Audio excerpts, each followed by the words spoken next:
Bonjour à tous et bienvenue sur la chaîne des arts martiaux français, ici le Capitaine France. Comme promis, même si j'ai mis un petit peu de temps et je m'en excuse, voici la vidéo que j'ai pu faire avec ma caméra, ma fidèle GoPro, lors du salon du costume historique. Alors pour vous resituer, on m'avait demandé, l'organisation m'avait demandé donc de présenter les AMF, les arts martiaux français, durant ce salon, durant un jour. Et il y avait un truc que j'avais pas trop compris, en fait, c'est qu'il fallait présenter un spectacle, en fait, et j'avais pas compris les choses comme ça.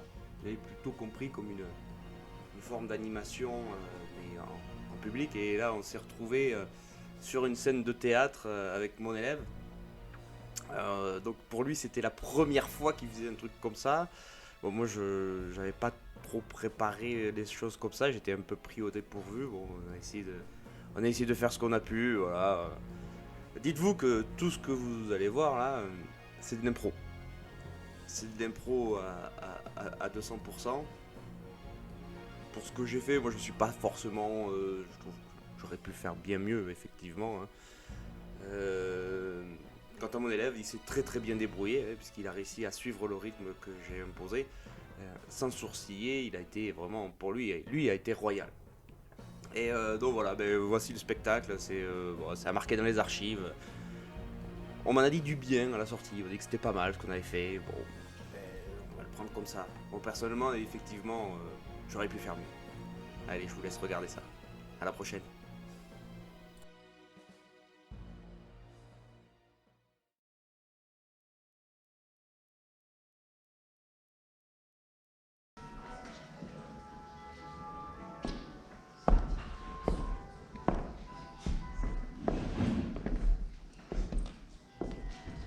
À tous, présents et à venir, bienvenue à ce salon du costume historique. Je me présente, je suis le Capitaine France. Je suis ici pour vous présenter la culture des arts à la française. Culture des arts à la française, qu'est-ce donc? Eh bien tout simplement, ce sont les arts martiaux français tels qu'ils étaient pratiqués depuis la naissance de la France jusque, malheureusement, fin des années 40. Car voyez-vous, l'histoire de France est un fil tendu, que ce soit au niveau de la culture culinaire, de la culture artistique, mais aussi de la culture martiale. Car nous avons une petite tendance depuis 1500 ans à distribuer les gifles à nos voisins. Et de fil en aiguille, on a des techniques qui se développent. Et cette culture martiale, elle est tendue. Et de maître en maître, elle se transmet de génération en génération, jusque malheureusement au grand cataclysme historique de la Première Guerre mondiale, où des millions de pauvres Français vont devoir aller combattre dans les terres du nord de la France pour sauver la patrie. Malheureusement, le prix à payer va être énorme. Et hormis d'avoir des savoir-faire qui vont disparaître, des savoir-faire artisans, des savoir-faire dans l'art de fabriquer des choses, de construire, et il y a aussi tout un savoir-faire de la culture martiale qui va finir broyé dans la boue de Verdun, de la Somme et du front du Nord. Bon gré mal gré, durant l'entre-deux-guerres, les maîtres survivants, les élèves survivants essayent de reconstituer ce qui a failli être perdu, et puis paf, une deuxième. Et là c'est terminé. Il ne reste plus que 3 clubs de boxe française en 1946. La place est libre. La place est libre pour qui? Pour les arts martiaux asiatiques, ceux que vous connaissez tous aujourd'hui, les dojos, voilà, le Yankuno, ça appartient maintenant à la culture martiale française, mais sachez qu'il y a à peine 100 ans, c'était totalement inconnu. Inconnu pourquoi? Parce qu'en France, nous pratiquions la lutte française, la boxe française, la savate, l'art de la canne, l'art de l'épée, l'art du fleuret, l'art du sabre, l'art du demi-espadon, l'art de l'espadon, l'art du bâton d'armes, du bâton militaire, de la double pique. Mais il n'y a aucune limite à tout ça. Certes, les arts français sont quelque chose de très varié. Et je vais tâcher, à l'aide de mon élève, Quentin, qui est le pauvre enfant de rue. Voyez comment ce grand gaillard que j'ai recueilli dans un cul de basse-fosse, malheureusement, le pauvre est muet. Donc, on s'abstiendra de l'écouter, hein, comme d'habitude. Voilà. Donc, à l'aide de Quentin, nous allons essayer de vous montrer, de vous faire découvrir et surtout de vous faire aimer la culture des arts à la française. Le temps que je m'habille un peu plus pour l'exercice, mon cher Quentin va vous montrer les rudiments de la savate. La savate, hormis le fait d'être une chaussure, c'est aussi un art de la défense. À vous l'honneur, monsieur Quentin.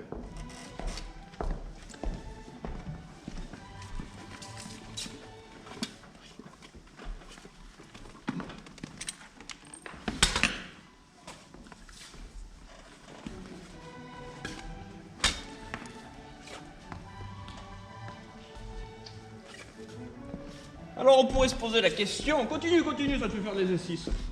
On pourrait se poser la question, mais d'où vient cet art de la savate? Eh bien, nous avons deux pistes. Une piste qui vient plutôt du monde civil et une piste qui vient plutôt du monde militaire. Pour le monde civil, il existe un métier qui aujourd'hui a disparu, qui s'appelle le métier de crocheteur. Le crocheteur, c'était le dernier maillon pour apporter les marchandises dans les villes. Il portait donc des crochets avec des cordes et il portait leur lourd fardeau jusqu'au magasin. Et là, seulement, le problème, c'est que leurs marchandises suscitaient la convoitise des mauvais garçons. Et pour se défendre, ils utilisaient leurs pieds et leurs chaussures pour se défendre, donc pour essayer au moins de ne pas se faire voler. Au niveau militaire, on s'est aperçu qu'à partir sous l'époque de Louis XV, il y avait une tradition qui s'appelait le tribunal des soldats. C'est donc ceci. Ce tribunal non officiel, accepté mais non officiel, jugeait les soldats qui manquaient de courage à la bataille. Alors, c'est souvent quand une bataille est gagnée, parce que quand elle est perdue, on a autre chose à faire. Et ce tribunal distribuait des coups de savate aux soldats qui avaient manqué de courage. Donc maintenant, pour une démonstration, je vais distribuer 40 coups de pied dans les jambes à Quentin. Vous voulez voir vraiment ou Ouais. Allez, passe-toi avant. Non, bien sûr que non. Mais tout ceci était un art quand même quelque peu rustique, quelque peu basique. Et nous avons réussi à développer un art qui s'appelle maintenant la boxe française. La boxe française qui permet d'utiliser les pieds, les poings et la lutte pour s'amuser ou pour se défendre. Alors, très simplement, on peut commencer par la ligne basse pour venir chercher à percuter gentiment les tibias. Vous voyez, il a un réflexe salvateur, celui d'enlever le tibia. Celui qui n'a jamais pris un coup de pied bas ne peut pas comprendre. C'est pour ça que vous aurez droit à des baptêmes gratuits. Je pourrais vous faire des coups de pied bas avec mes vieilles savates.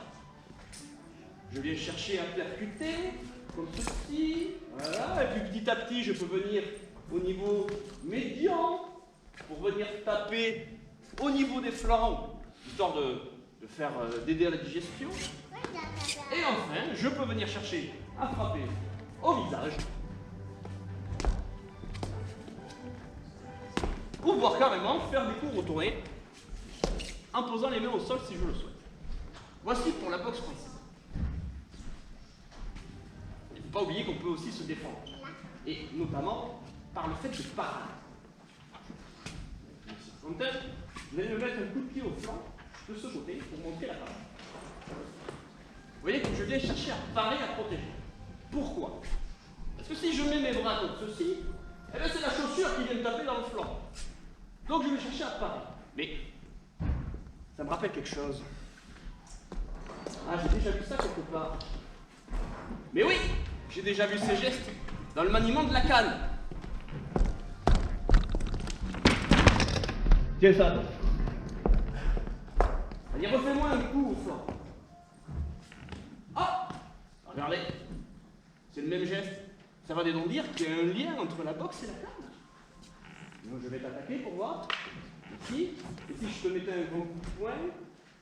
Ouais, ah oui, regardez ça. C'est étonnant. On a des liaisons techniques entre la boxe et la canne. Ça veut dire qu'on peut aussi jouer avec les pieds. Par exemple, si je donnais un coup de canne, je pourrais venir chercher à frapper avec mon pied pour revenir avec ma canne ici. Oh, ça va être intéressant. Allez-y.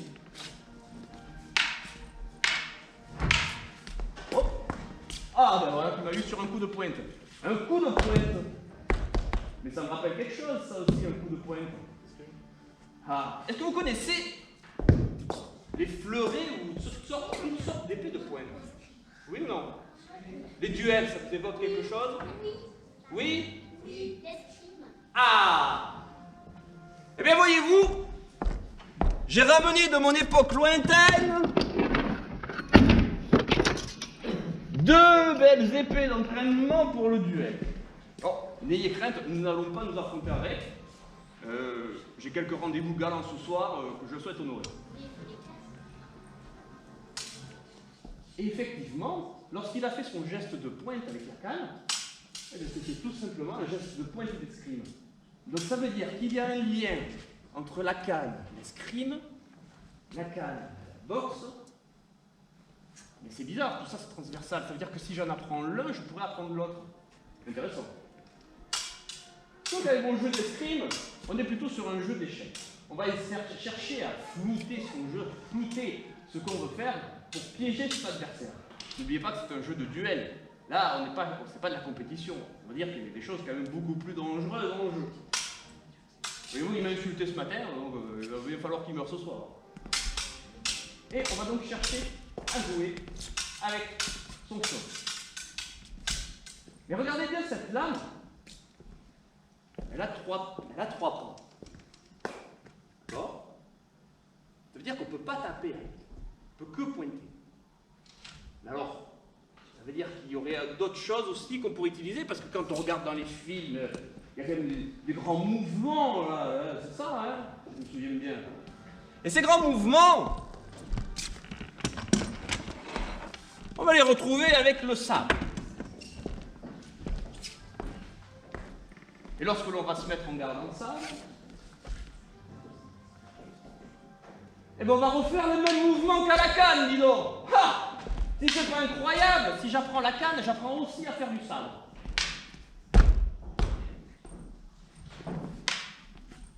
Allez, vas-y, Mathieu, fais-toi plaisir. Oui. Ah, il a failli m'avoir une jambe. Ah bon. Ah, œil pour œil, jambe pour jambe. Hop, oui. Ah, il a eu le genou. Donc on a vu que la boxe amène vers des gestes de canne, qui amène vers des gestes d'escrime de pointe, mais aussi qui permet d'apprendre la canne. Et adieu, ça commence à être compliqué cette histoire.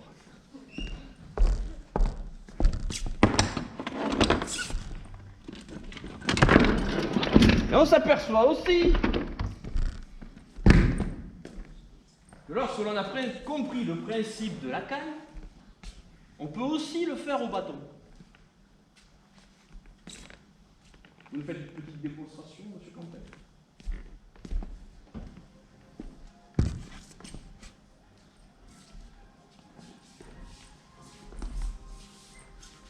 Ah ben voilà qu'on peut aussi y mettre de la savate. Donc on peut lier la boxe avec la canne, avec le bâton. On pourrait peut-être même lier de la savate avec du sabre. Il n'y a aucune limite. Aucune limite. Mais ce geste me rappelle quelque chose, parce que vous n'avez pas l'impression que ça ressemble à quelque chose, ça, comme si je tenais si c'était une grande épée, une grande épée. Vous n'avez jamais vu des films de cinéma, d'accord? Eh bien oui, ça rappelle le mouvement du grand espadon. Est-ce que vous connaissez l'espadon? Alors, oui, alors, effectivement, il y a le poisson. Et le poisson tire son nom du fait qu'il a un grand nez qui rappelle la forme d'une épée. Espadon, c'est un mot qui remonte à loin. Ça revient à espé, spada, spata. Spata, c'est la première forme germanique qui devient spada, terme latin, occitan, pour devenir épée, espadon, espé, spadassin, le joueur d'épée. On a donc une continuité directe, en termes sémantiques, entre l'Antiquité et nous. Et le mouvement va être exactement le même que celui du bâton, pour peu qu'on adapte la méthode à l'outil qu'on emploie.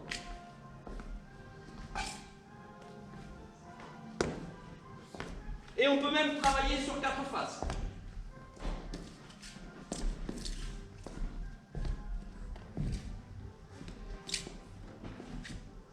C'est pas la classe quand même. Maintenant, nous allons un peu nous ferrailler. On va mettre les masques.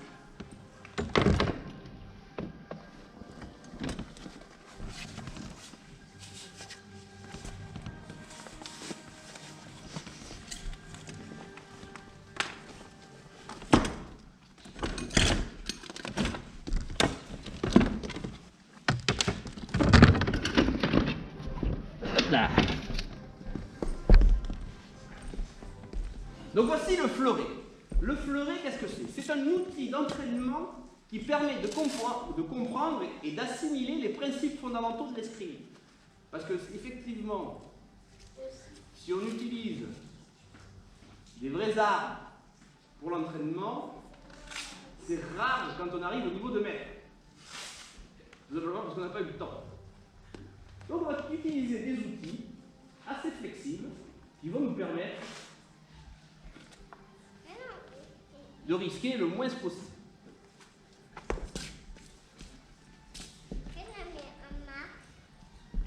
Le but de l'escrime, c'est de tromper son adversaire et de toucher sans l'air. Ah, je l'ai eu.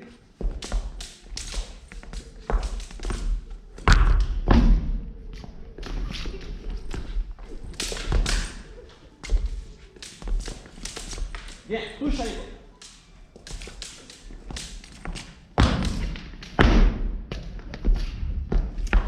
Hop là, hop. Merci. Vous pouvez l'applaudir, hein, il n'a pas trop l'habitude. Il a fait un bon travail.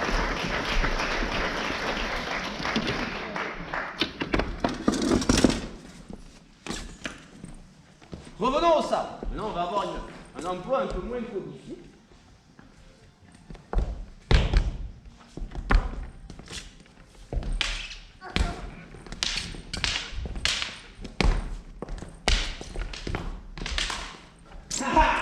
Plein de coups de pied, voyez-vous.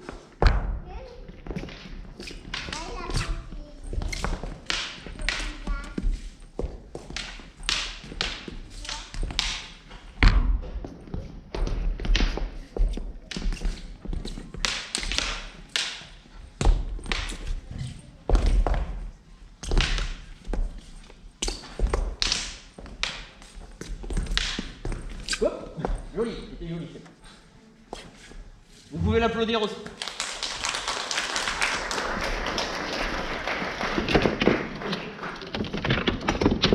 On va revenir avec la canne et vous allez voir que la similitude est assez simple. Sauf qu'avec la canne, on peut aussi prendre celle-ci à 2 mains.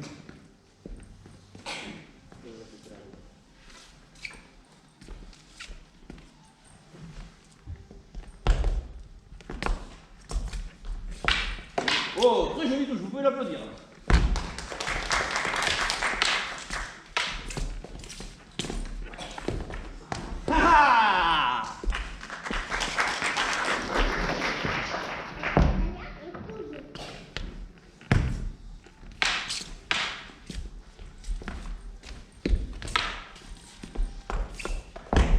Oui, très jolie touche, excellent.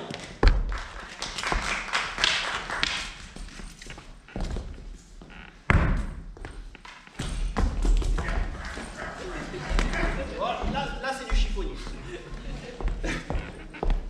Allez, je ne vais point vous embêter encore plus souvent, plus longtemps, mais je tenais à vous présenter une dernière arme.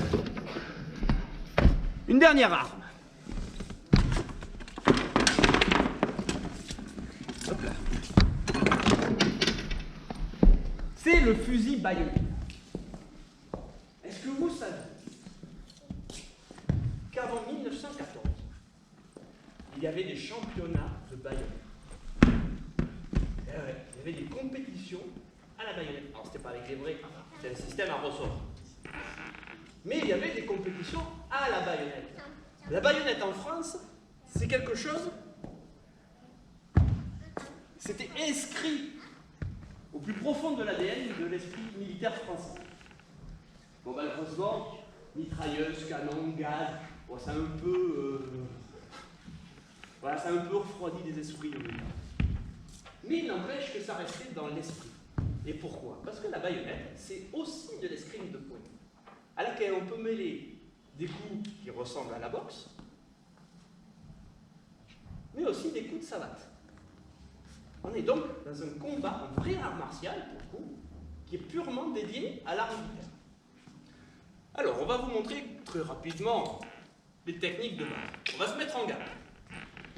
La première des choses, c'est de menacer son adversaire. C'est ce qu'on appelle la menace de la pointe. C'est-à-dire que si je suis ici, voilà, là, il ne va pas perdre son temps. Si je ne le menace pas et que je me jette sur lui, il ne va pas perdre son temps non plus, il va faire une petite brochette. Donc, la menace de la pointe va permettre de mettre un statu quo. C'est ce qu'on appelle l'équilibre de la terreur. Et à partir de là, comme au fleuret, on va chercher à jouer de son fusil pour venir chercher à frapper. Si je suis trop près et qu'on arrive au corps à corps, je vais utiliser des coups de boxe. Vous connaissez le crochet? C'est exactement pareil. Un crochet, mais avec une crosse, et utiliser mes gestes de savate pour me défaire de mon adversaire. Quelques passes, gentiment. J'attaque. Et là, il m'apparaît, parce que là, il est vraiment en danger, et il riposte dans la foulée.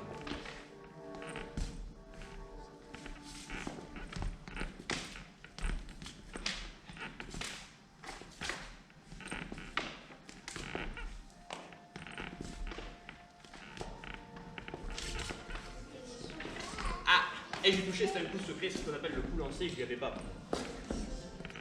Tout ça pour vous expliquer qu'est-ce que j'ai voulu transmettre comme message avec Quentin.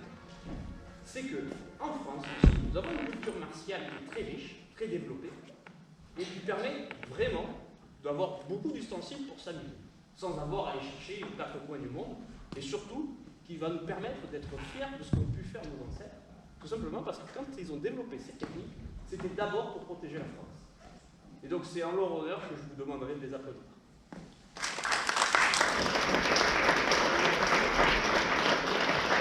Et vous pouvez applaudir Quentin, parce que c'est la première fois qu'il fait une représentation. C'est pas facile, mais il l'a fait. Merci mon cher Quentin. Merci à vous.